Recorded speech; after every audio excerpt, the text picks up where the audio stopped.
시청자 여러분 안녕하십니까? 지역사회를 복되게 하는 수원 권선제일교회 이종찬 목사의 교회사 산책입니다.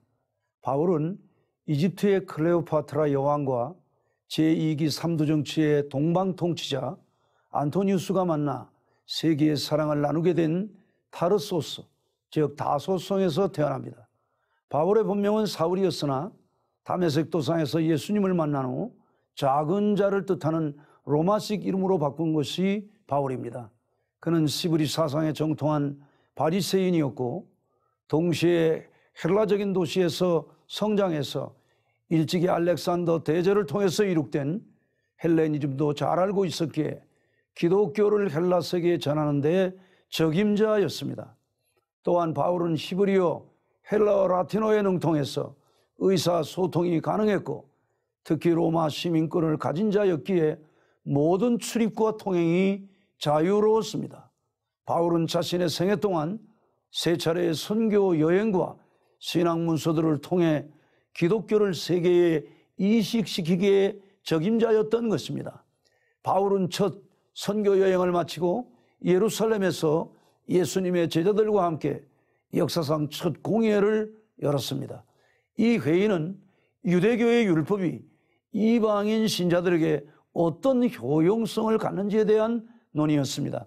그 결과 공회는 바울의 주장을 받아들여서 이방인들이 할례를 받지 않아도 되게 했으며 기독교도들은 유대교의 각종 제사나 절기는 물론 코세라라 부르는 음식 규례에도 매이지 않게 되었습니다. 돼지고기와 다양한 어류도 먹을 수 있게 해서 구약의 각종 율법에서 벗어난 간결한 교리를 제시, 기독교가 세계적 종교로 성장할 수 있게 했습니다. AD 50년 바울은 두 번째 선교 여행을 떠납니다. 바울의 첫 계획은 트로아스에서 잠시 머물다 동쪽으로 방향을 틀어 한 세기 전에 율리우스 카이사르가 왔노라 보았노라 이겼노야라고 외치며 정복했던 땅 폰토스로 가고자 했던 것입니다. 그러나 바울은 트로아스에서 기이한 꿈을 꾸고 아시아에서 유럽으로 건너갑니다. 바울이 알렉산더가 왔던 길을 반대로 건너 유럽의 최초로 교회를 세운 것이 알렉산더 대왕의 아버지 이름을 따서 세워진 도시 필리피, 즉 빌립보에서 연약한 여인들과 신앙 공동체를 세운 것이 빌립보 교회였습니다. 그리스도의 제자 누가는 마치 호메로스와 같은 문학가의 역을 맡아 바울의 행적을 기록합니다. 바울의 꿈은 그리스도의 은총이 넘쳐나는 섬김과 사랑의 나라를 선포하는 것이었습니다. 알렉산더 누이의 이름으로 지어진 도시 데살로니카에도 교회가 세워졌습니다. 그리스의 대도시들은 점차 복음의 도시로 변해가고 있었습니다.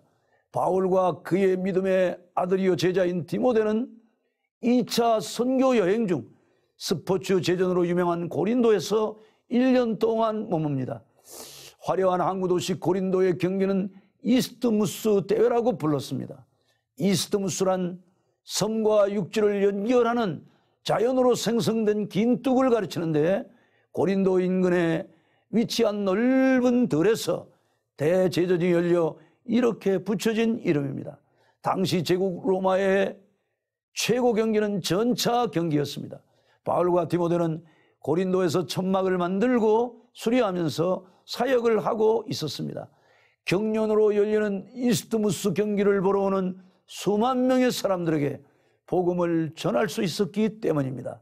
바울은 자신의 생애 마지막을 앞두고 디모데에게 보낸 디모데 후서에서 지난날 보았던 고린도의 스포츠 경기를 회고하면서 자신이 복음 전파를 위해서 마치 스포츠의 달리기와 레슬링처럼 최선을 다했기에 하늘의 면류관을 기대한다고 고백했던 것입니다. 그러나 고린도에서의 바울은 편안한 사역이 아니었습니다. 일부 유대인들은 바울을 모함해서 법정에 고소하였고 또 다른 방법으로 위해를 가하고 있었습니다.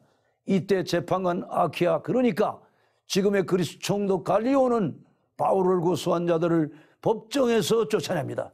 분별력이 있던 지도자 갈리오는 네로의 스승인 세네카의 친형으로 이 형제는 네로 황제에 의해서 처형됩니다. 바울은 이방인들을 기독교의 주역이 되게 했고 새 신앙인 기독교를 서방 세계로 옮겼으며 신약 성경의 절반인 13개의 서신을 기록해서 기독교를 확립해 했습니다. 지난 2000년간 지속된 기독교는 바울이 해석한 기독교 사상 위에서 성장하였던 것입니다.